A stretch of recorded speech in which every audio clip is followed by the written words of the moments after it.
नमस्कार दोस्तों, मैं मनीष कुमार भोज आप सभी का अपने यूट्यूब चैनल पहाड़ एजुकेशन में हार्दिक स्वागत करता हूँ। दोस्तों, आप लोग कैसे हैं? आशा करता हूँ कि आप सभी लोग स्वस्थ होंगे, मस्त होंगे, साथ ही आपकी जो एलटी की जो प्रिपरेशन चल रही है वो बहुत शानदार तरीके से चल रही होगी। दोस्तों, इसी कड़ी में मैं आप लोगों के सामने भाग 1 जो आपका फर्स्ट पेपर है, उससे संबंधित महत्वपूर्ण टॉपिक लेके उपस्थित हुआ हूँ। जो टॉपिक है आज शिक्षण कौशल। ये बहुत ज़्यादा महत्वपूर्ण है, यहाँ से क्वेश्चन आपके बन सकते हैं। ठीक है, आइए शुरुआत करते हैं आज का टॉपिक का। देखिए दोस्तों, अगर हम बात करें शिक्षण कौशल का अर्थ की अगर हम बात करें शिक्षण कौशल किसे कहते हैं, तो इसका जो अर्थ होता है शिक्षण कार्य में कुशलता कि शिक्षा कौशल का विशेष जो महत्व रहता है कि अगर हम किसी को शिक्षण प्रदान करते हैं, ठीक है, तो हमारे अंदर वो दक्षता होनी चाहिए, हमें उसमें पारंगत होना चाहिए। जिस प्रकार से एक मिस्त्री क्या करता है, किसी मकान को यदि बनाता है तो वो उस क्षेत्र में क्या होता है, निपुण होता है। यदि उसी कार्य को यदि कोई अनिपुण व्यक्ति करता है तो वो उस कार्य को संपादित बिल्कुल भी अच्छी तरह से नहीं कर सकता है। तो इसीलिए शिक्षा का भी उसी प्रकार से अर्थ होता है। जो व्यक्ति, जो टीचर अपने कौशल के अंतर्गत अगर कहूँ शिक्षण कौशल में अगर जो पारंगत है, वही शिक्षण कार्य को क्या कर सकता है, संपादित कर सकता है। प्रोफेसर बी के पासी के द्वारा एक इसमें अपना तर्क दिया गया है।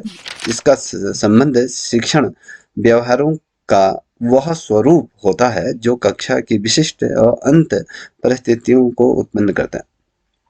देखिए, शिक्षा की अगर हम बात करते हैं तो शिक्षा में सर्वप्रथम जो सबसे महत्वपूर्ण जो चीज़ होती है वो शिक्षण कौशल ही होता है।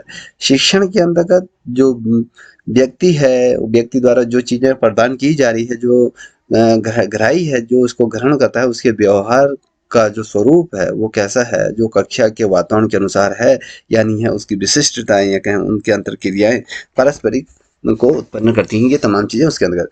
देखिए, अगर हम बात करते हैं जो शैक्षिक उद्देश्यों को प्राप्त करने में सहायक होता है। देखिए, हमेशा शिक्षा क्या करता है, शिक्षक का हमेशा एक दायित्व होता है कि अगर बच्चे को पढ़ा रहा है तो वो उस जो बच्चे को ज्ञान दे रहा है तो उसका मेन उद्देश्य तो बच्चे के भविष्य को और शानदार तरीके से क्या करना चाहिए, उसको उकेरना चाहिए या उसको बहुत अच्छी तरीके से ज्ञान प्रदान करना चाहिए, जिससे कि वो आगे भविष्य में उसे उस ज्ञान का कहीं न कहीं लाभ प्राप्त होता है। और शिक्षा के उद्देश्य वो शिक्षा क्यों ग्रहण कर रहा है, उसका उद्देश्य की कहीं न कहीं वो सहायता प्राप्त होती है और छात्र को सीखने में सुगमता होती है। ठीक है? और छात्र क्या करता है, उससे सीखना क्या करता है, उससे उसको सहायता प्राप्त होती है। देखिए, इससे पूर्व हमें थोड़ा-सा ये समझना होगा कि शिक्षा की अवधारणा किसे कहते हैं? ठीक है? जब हम बात करते हैं शिक्षा की अवधारणा तो उसमें जो शिक्षा मानव और साथ ही समाज के विकास के लिए क्या होता है, मौलिक विषय के रूप में हम मानते हैं, क्योंकि ये एक मौलिक विषय है। क्योंकि उन प्रतिक्रियाओं की बात करते हैं और जो प्रथाओं को क्या करते हैं, एक रूप में, एक सेट में हम क्या करते हैं, सम्मिलित करते हैं। अगर हम देखें जो नई पीढ़ी है उनके लिए ज्ञान हो गया, कौशल हो गया, मूल्यों का और मानकों को व्यक्त करना होता है।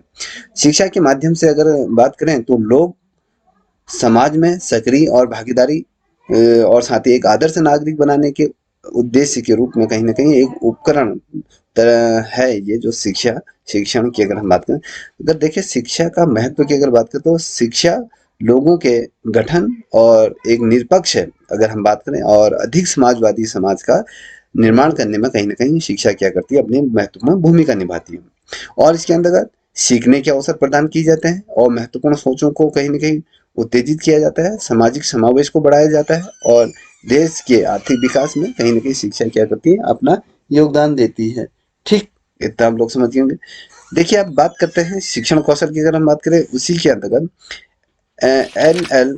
गेज द्वारा अपनी एक थ्योरी दी गई है। इनके द्वारा क्या गया है, शिक्षण वह विशिष्ट अनुदेशन क्रिया है जिससे शिक्षक अपने कक्षा में अगर देखें शिक्षण में प्रयोग कर सकता है।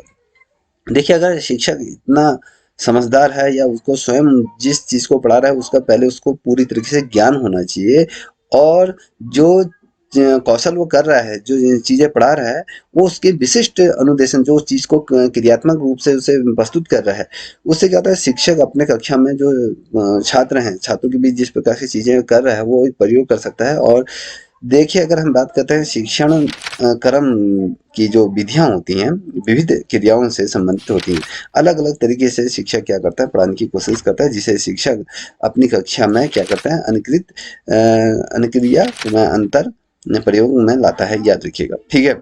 अब देखिए, कौशल की कुछ विशेषताएँ हैं। देखिए, कौशल की शिक्षण कौशल की कितनी विशेषताएँ क्वेश्चन पूछा जाता है, तो आपके सामने शिक्षा कौशल की 5 क्या है, विशेषताएँ हैं। देखिए, पहली, यह शिक्षा के उद्देश्यों की प्राप्ति में मदद करता है। देखिए, शिक्षण कौशल हमेशा शिक्षा के जो उद्देश्य होते हैं उनको प्राप्त करने में कहीं न कहीं क्या करता है, उसको मदद करता है। यह सीखने में मदद करते हैं, शिक्षण को प्रभावी बनाने में मदद करते हैं, कक्षा में अंतःक्रियाओं की परस्पर उत्पन्न करते हैं, परिस्थितियाँ उत्पन्न करते हैं और शिक्षण कार्य को आधार प्रदान करते हैं, याद रखिएगा। यहाँ पर आप देखिए कि शिक्षण कौशल की निम्न 4 अवधारणाएँ होती हैं। 4 अवधारणाएँ कौन-सी होती है? एक नियोजन होता है, प्रस्ताव होता है, प्रस्तुतिकरण होता है, पाठ सोपान होता है। याद रखिएगा 4 सोपान होते हैं। क्वेश्चन एक ये बना आपका। दूसरा, यहाँ पर जो क्वेश्चन बना आपकी ये विशेषताओं की अगर बात करें, 5 प्रकार की विशेषताएँ होती हैं। अब देखिए, प्रमुख कौशल की अगर हम बात करें, कौन-कौन से प्रमुख कौशल होते हैं उसको हम थोड़ा-सा यहाँ पे देखते हैं। देखिए, पाठ प्रस्तावना कौशल होता है पहला, दूसरा होता है उद्देश्य कथन कौशल होता है, तीसरा होता है प्रश्न कौशल होता है, चौथा होता है व्याख्या, जिसमें शिक्षक क्या करता है, संपूर्ण पाठ को क्या करता है, पढ़ाता है और शिक्षक प्रश्न कौशल के क्रम में इसमें शिक्षक क्या करता है, एक प्रश्नोत्तरी तैयार करता है, जिससे बच्चों को सीखने में मदद मिलता है। और दृष्टांत कौशल जो, ठीक है, और साथ ही छात्र सहभागिता कौशल, ये चीज़ें महत्वपूर्ण होती हैं। और उद्दीपन में प्रयत्न कौशल ये बहुत ज़्यादा महत्वपूर्ण होता है। पुनः बल जो पूर्व में सीखा गया उससे संबंधित है। और श्यामपठ लेखन कौशल, ठीक है, किस प्रकार से शिक्षक श्यामपठ का प्रयोग कर रहा है और पुनरावृत्ति जो पाठ पढ़ा दिया गया उसको दोहराने की भी हम यहाँ पर बात करेंगे, ठीक है। अब देखिए, शिक्षण अधिगम के सिद्धांतों की अगर बात करते हैं तो गेज है एक दार्शनिक शैक्षिक जांच के किसी क्षेत्र के तथ्यों के बारे में विचारों के क्रमबद्ध प्रस्तुतिकरण को शिक्षण सिद्धांत ये कहते हैं, ठीक है। जो शिक्षा के क्षेत्र में जो जांच के क्षेत्र होते हैं उसके जो तथ्य होते हैं, उन तथ्यों पर अगर विचार करें तो उसके आधार पर प्रस्तुतिकरण के अगर शैक्षणिक सिद्धांत की बात करें तो वो कुछ निम्न प्रकार से होते हैं। यहाँ पर देख पा रहे होगे कुछ प्रमुख सिद्धांत होते हैं। एक तो निश्चित उद्देश्य का क्या होता है, सिद्धांत होता है। रुचि पैदा करना होता है, चयन का सिद्धांत होता है, करके सीखने का सिद्धांत होता है, प्रेरणा का सिद्धांत होता है, व्यक्तिगत भिन्नता का सिद्धांत होता है, नियोजन का सिद्धांत होता है, आप देख पा रहे होंगे। और यहाँ पर क्या होता है, निर्माण और मनोरंजन के द्वारा पुनरावृत्ति का सिद्धांत, मैंने अभी बोला लोकतांत्रिक व्यवहार, ठीक है। और विभाजन का सिद्धांत है, आत्मीयता का ये सिद्धांत होता है, स्वाभाविकता के क्रम का सिद्धांत है। और 14 जो है आपके जीवन से संबंधित संबंध स्थापित करने का सिद्धांत है। तो कहने का मतलब है कि जो अधिगम शिक्षण अधिगम के सिद्धांतों की बात करें तो ये 14 प्रकार के होते हैं। 14 प्रकार के महत्वपूर्ण जो सिद्धांत है ये मैंने दिए, आपको दिखाए हैं, तो ये हैं।